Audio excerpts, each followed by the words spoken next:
आप सभी बच्चों को मेरे तरफ से ढेर सारा स्नेहाशीष। प्यारे बच्चों, आज हम लोग सूरदास का जो भ्रमर गीत है इसका पद संख्या 7, 8 और 9 इन 3 पदों का व्याख्या समझेंगे। और इसमें तो इसके पहले मैं वीडियो 3 पदों का वीडियो मैं बना चुका हूँ। अगर इसके पहले का वीडियो आप नहीं देखे होंगे या नहीं पढ़े होंगे तो आप वहाँ से देख सकते हैं। तो आइए इसका हम लोग व्याख्या समझें। इसमें गोपियों और उद्धव के बीच में संवाद के बारे में वर्णन किया गया है। जब उद्धव गोपियों को निर्गुण ब्रह्म का या योग का ज्ञान देते हैं तो गोपियाँ उनसे किस तरह से उलाहना देती हैं, उसी के बारे में वर्णन किया गया है। देखिए, गोपियाँ कहती हैं, उद्धव जोग जोग हम नाही, मन हे उद्धव हम आपके योग के योग्य नहीं हैं। यहाँ जोग जोग है, एक योग माने योग, जो योग कला होता है योग, और दूसरा जोग का अर्थ होता है योग्य। माने यहाँ आप यमक अलंकार भी लिख सकते हैं, इस पंक्ति में है।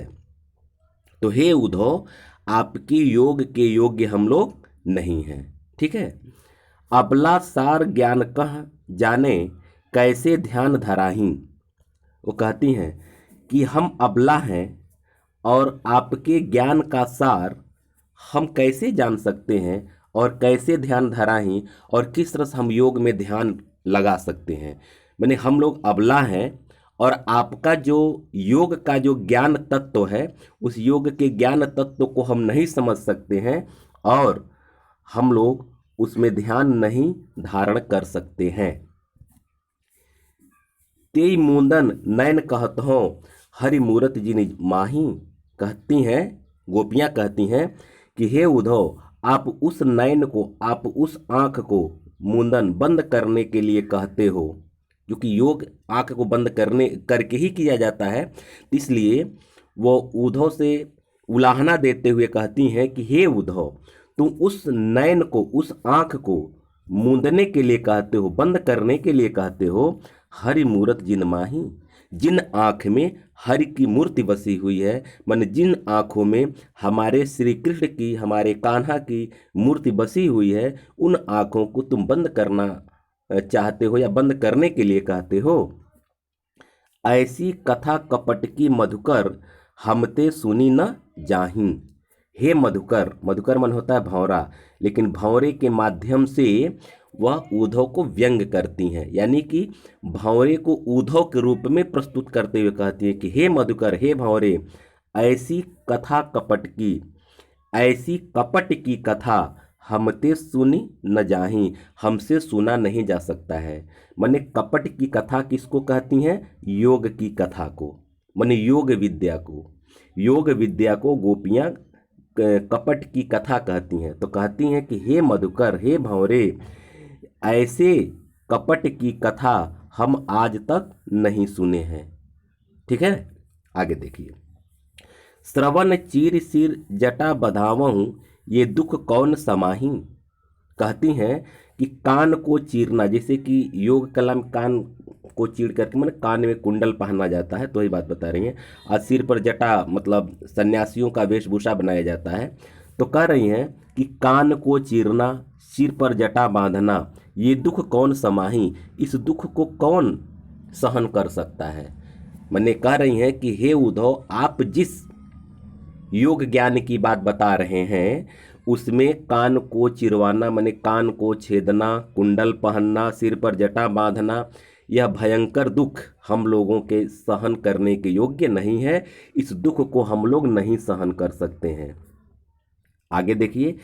चंदन तज अंग भस्म बतावत बिरह अनल अतिदाही। कहते हैं कि हम लोग अपने शरीर पर चंदन का लेप करते हैं, शीतल चंदन का लेप करती हैं, और आप इस शीतल चंदन के लेप को छोड़ करके, तज करके माने छोड़ करके भस्म बतावत, क्योंकि योग में भस्म लगाया जाता है, योगी जो भस्म लगाते हैं शरीर में, आप जानते हैं, तो वही कह रही हैं कि हम लोग अपने शरीर पर शीतल चंदन का लेप करते हैं, अपने अंग पर मैंने अपने शरीर पर शीतल चंदन का लेप करते हैं, और आप उसको तज करके छोड़ करके भस्म लगाने की बात करते हो। बिरह अनल अतिदाही, और अगर हम लोग भस्म लगा करके योग करेंगे तो हम लोगों की जो विरह की अनल है, विरह की जो आग है, विरह रूपी आग, इसमें रूपक अलंकार है, विरह रूपी जो आग है वह हमें अतिदाही मन बहुत अधिक पीड़ा प्रदान करेगी, बहुत अधिक दहन करेगी, बहुत अधिक हमें पीड़ा प्रदान करेगी। ठीक है, आगे देखिए।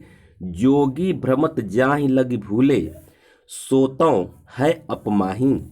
कहती हैं कि आप जिस योग की बात करते हैं वह योगी जो है भ्रम में पड़ करके जाहि लग भूले, जिस साकार ईश्वर को भूल गए। क्योंकि योगी जो है कि निराकार ईश्वर की उपासना करते हैं, तो गोपियां कहती हैं कि योगी जो है भ्रम में पड़ करके जाहि लग भूले, मन जिस साकार परमात्मा को भूल गए हैं, सोतों है अपमाही। और बहुत बड़े ज्ञान की बात यहाँ बता रही हैं, वह तो अपमाही, वह तो सबके हृदय में ही विराजमान है, वह तो अपने में ही है, वो अपने हृदय में विराजमान है। मैंने कह रही हैं कि आप जिस योग को सिखाने के लिए हमें आए हुए हैं, आज जो योगी भ्रम के वश में पड़ करके साकार ईश्वर को भूल गए हैं, वह ईश्वर तो कहीं है नहीं, वह ईश्वर तो अपने हृदय में ही है। तो क्यों भ्रम में पड़ करके तुम दूसरों की उपासना की बात करते हो। आगे कहती हैं, सूर्य श्यामते न्यारी न्यारी न पलछिन, ज्यों घटते परछाही। सूरदास जी कहते हैं कि यहाँ से इसका अर्थ देखिए, ज्यों घटते परछाई। घट माने होता है शरीर, घट माने क्या होता है शरीर, परछाई माने होता है परछाई माने छाया।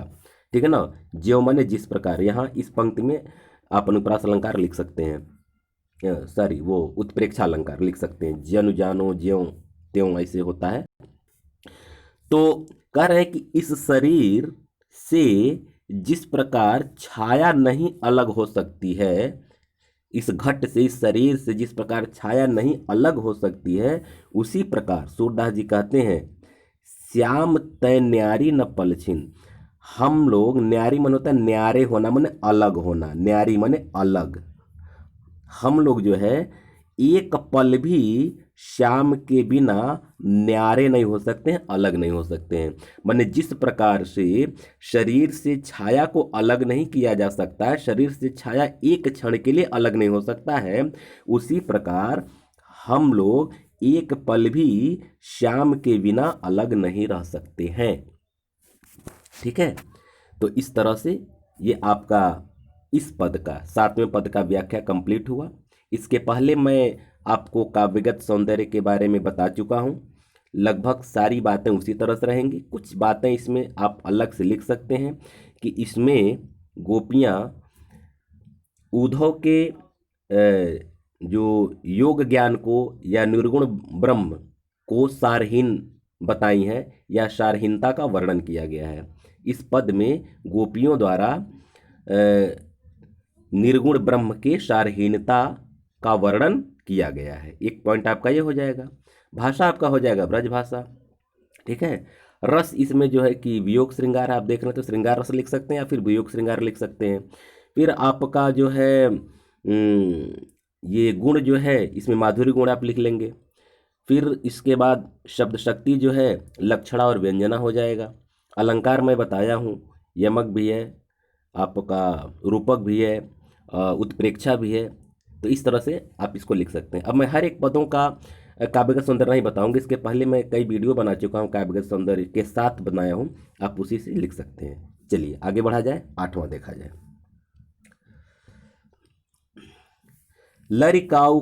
लरिकाई को प्रेम कहो अली कैसे छूटत, कहा कहो ब्रजनाथ चरित अंतर्गत लूटत। यहाँ भी गोपियाँ भंवरे, अली मने भंवरे को ही उपालंब दे करके, यानी उद्धव को इंगित करके कहती हैं कि हे अली, हे भंवरे, तुम बताओ लरिकाई को प्रेम, मने लरिकाई मने बचपन, बचपन का प्रेम कैसे छूटत। तुम ही कहो कि बचपन का प्रेम कैसे छूट सकता है। मने श्री कृष्ण के साथ हम लोगों का प्रेम जो है बचपन का प्रेम है, इसलिए हे अली, हे भंवरा, तुम बताओ यह बचपन का प्रेम कैसे छूट सकता है।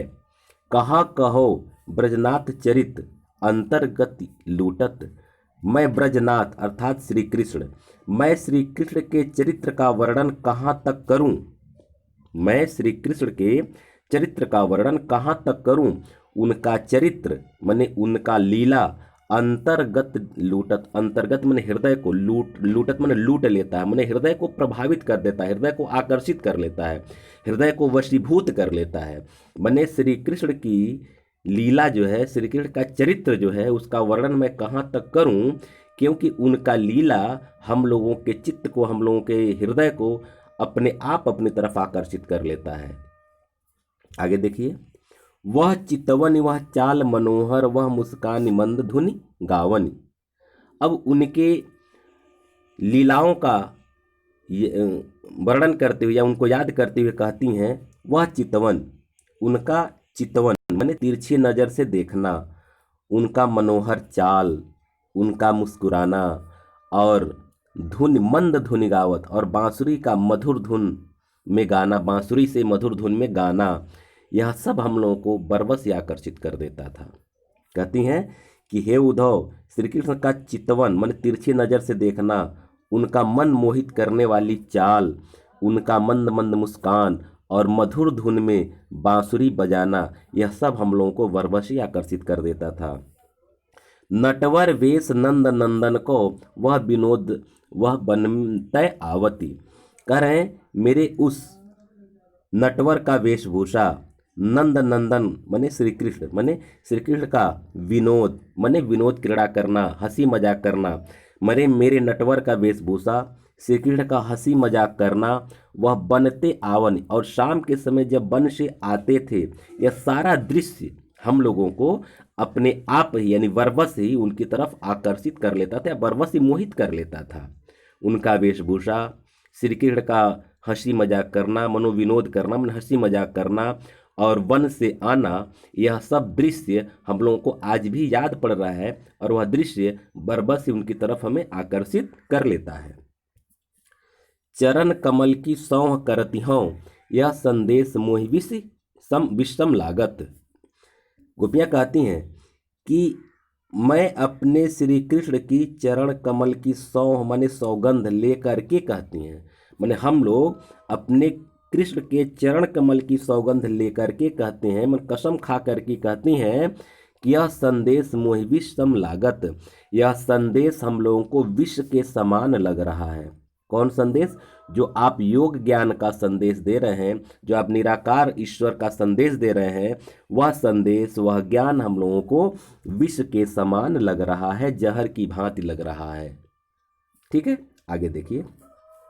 सूरदास पल मोहि न विसरति, मोहन मूरति सोवत जागत।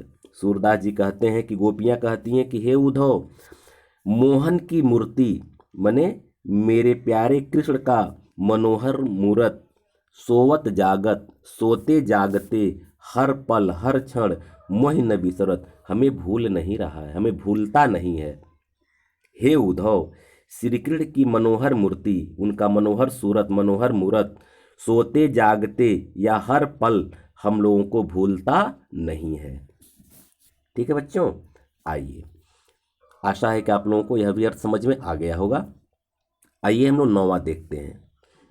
9वां जो है, इसको बहुत ध्यान से देखिएगा, क्योंकि इसमें अतियुक्ति का बहुत ही सुंदर वर्णन किया गया है। माने शब्द कुछ और है और उसका अर्थ कुछ और है, ठीक है ना। इसमें अतियुक्ति अलंकार का बहुत ही सुंदर परिपाक हुआ है। देखिए, इसमें भी उद्धव और गोपी के संवाद का ही वर्णन है। गोपियां कहती हैं, कहत कत परदेसी की बात। हे उद्धव, आप उस परदेसी श्री कृष्ण, परदेसी माने दूसरे देश में जाकर बसने वाला, माने आप उस श्री कृष्ण की बात करते हो। हे उद्धव, आप उस श्री कृष्ण की बात करते हो जो मंदिर अरघ अवधि बदि हमसों हरि आहार चली जात। बहुत ध्यान से इसका अर्थ समझिएगा, बहुत ध्यान से, क्योंकि शब्द कुछ और है और उसका अर्थ कुछ और है। ठीक है ना, ध्यान दीजिएगा।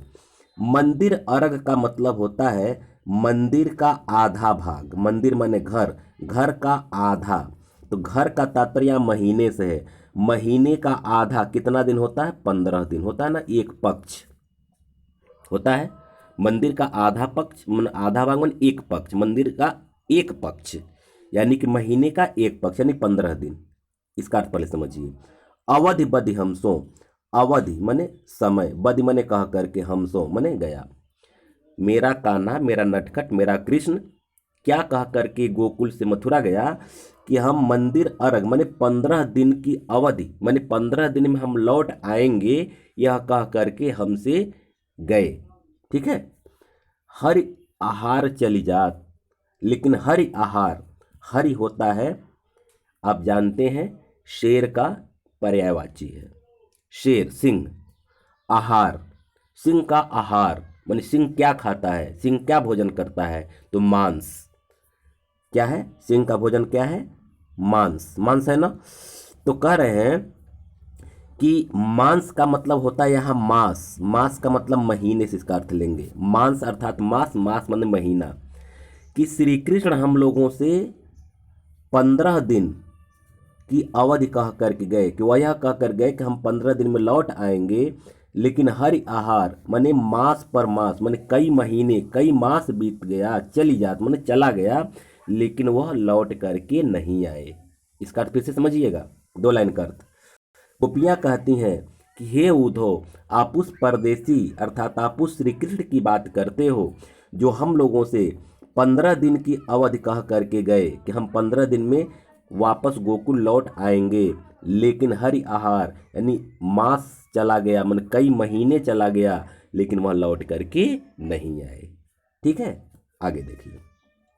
शशिरिपु बरस सूररिपु जुगवर, हररिप कीन्हो घात।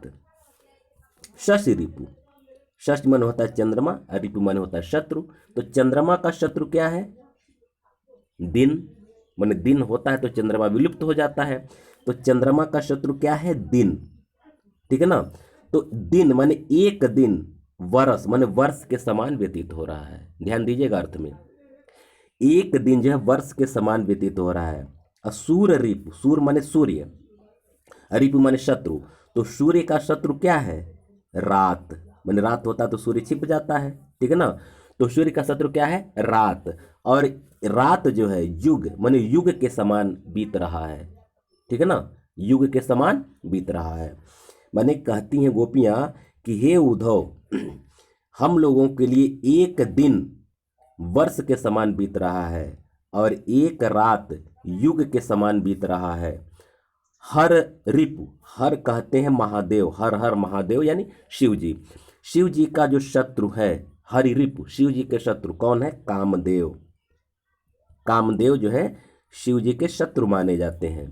तो कह रहे शिव हर रिपु माने शिव के जो शत्रु अर्थात कामदेव, कामदेव कीन्हो घात, और ऊपर से कामदेव हम लोगों पर आघात कर रहे हैं, माने कामदेव की पीड़ा, माने कामाग्नि जो है कि हम लोगों को व्याकुल कर रही है, हम लोगों को दग्ध कर रही है। इस लाइन को फिर से देख लीजिए। हे उद्धव, एक दिन का समय वर्ष के भांति व्यतीत हो रहा है, एक रात्रि का समय युग के समान व्यतीत हो रहा है, और उसके ऊपर से कामदेव की पीड़ा हम लोगों को बहुत अधिक आघात पहुंचा रही है, बहुत अधिक कष्ट पहुंचा रही है। आगे देखिए। मघ पंचक ले गयो सांवरो, ताते अति अकुलात। मघ पंचक माने मघा नक्षत्र का पंचम तिथि। ठीक है ना, मघा नक्षत्र का पंचम, पंचक जिसको कहते हैं चित्रा। चित्रा एक नक्षत्र होता है, चित्रा एक क्या होता है? नक्षत्र होता है। आप जानते हैं मघा के बाद चित्रा आता है। ठीक है ना। तो चित्रा का तात्पर्य चित्त से है, और चित्त का अर्थ हृदय से है। चित्त का अर्थ किससे है? हृदय से है। यानी मघ पंचक लय माने मघ पंचक अर्थात चित्रा लेकर चला गया है सांवरो, मेरा कृष्ण। चित्रा अर्थात चित्त माने हमारा हृदय, हमारा कृष्ण जो है हमारे हृदय को हर कर लेकर चला गया है, हमारा हृदय लेकर चला गया है। ताते अति अकुलात, और उसके व्याकुलता में यह बहुत मतलब उसकी याद में, मतलब श्री कृष्ण की याद में हम लोग बहुत अधिक व्याकुल रहते हैं, बहुत आकुलाहट हम लोगों के अंदर रहती है। इस लाइन को फिर से देख लीजिए। हे उद्धव, मघ पंचक अर्थात चित्रा, चित्रा अर्थात चित्त माने हृदय को श्री कृष्ण लेकर के चले गए हैं और उनके वियोग में हम लोग बहुत अधिक व्याकुल हैं। आगे देखिए। नखत वेद ग्रह जोरी अर्ध करी सोई बनत अब खात। बहुत सुंदर पंक्ति है और इसको ध्यान दीजिएगा, कितना सुंदर वर्णन जो है कि सूरदास ने अपनी ये तरह से मतलब काव्य कला का कितना सुंदर वर्णन इसमें किए हैं, ध्यान दीजिए। नखत वेद ग्रह जोरी, नखत मन होता नक्षत्र, तो नक्षत्र कितने होते हैं जानते हैं? नक्षत्र होते हैं 27, ठीक है ना। वेद कितने होते हैं? 4। ग्रह कितने होते हैं? 9। इसको जोड़कर माने जोड़कर, अब आप देखिए, अर्ध करी आधा करके, माने वेद नक्षत्र ग्रह को जोड़कर आधा करके सोई बनत जो बनता है, माने जो आता है, जो इसका ये योग आता है, अब खात हम लोग वही खाना चाहते हैं, हम लोग उसको खा लेना चाहते हैं। अब देखिए क्या खाना चाहते हैं, ध्यान दीजिए। 27 यानी नक्षत्र कितने होते हैं? 27, वेद 4 और ग्रह 9, सबको जोड़ लीजिए। 27 4 31 9 40, 40 हुआ, जोड़ हो गया। अर्ध कर और इसका आधा किया है, माने 40 का आधा कितना हुआ? 20, 20 हुआ ना। तो 20 का मतलब ऐसे न लिख करके 20 का मतलब होता है विष। अब समझिएगा, विष हम लोग खा लेना चाहते हैं। मन गोपियां कहती हैं कि उनके वियोग में, श्री कृष्ण के वियोग में हम लोग अब इतनी व्याकुल हो चुकी हैं, इतनी हम लोग पीड़ित हैं कि वेद नक्षत्र ग्रह जोड़ करके जो 40 होता है, 40 का जो आधा होता है 20, इस विष को हम लोग खा लेना चाहती हैं, क्योंकि अब उनका विरह हम लोगों से सहन नहीं हो पा रहा है।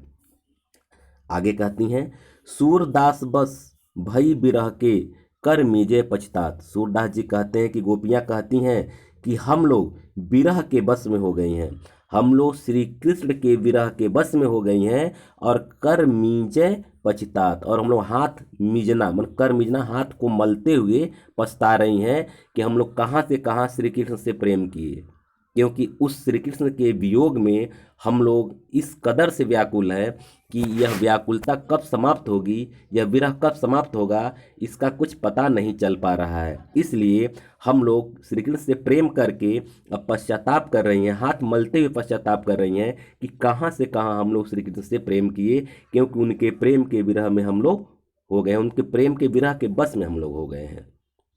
आशा है कि आप लोगों को बहुत अच्छे ढंग से वीडियो समझ में आ गया होगा। यदि आप इसी तरह से मेरा वीडियो आगे भी पढ़ना चाहते हैं, देखना चाहते हैं, सुनना चाहते हैं, मेरी शैली अगर आपको पसंद हो रही हो तो आप मेरे परिवार का सदस्य बन जाइए, अर्थात इसको सब्सक्राइब कर दीजिए। और सदस्यों की संख्या बहुत तेज़ी से बढ़ रही है, बहुत अच्छा लग रहा है, और आपको एक ही जगह से सारा का सारा पाठ्यक्रम मिल जाएगा। अन्य किसी वीडियो को देखने का आवश्यकता नहीं पड़ेगी, अन्य किसी चैनल पर जाने का आवश्यकता आपको नहीं पड़ेगी, मेरा विश्वास रखिए। ठीक है।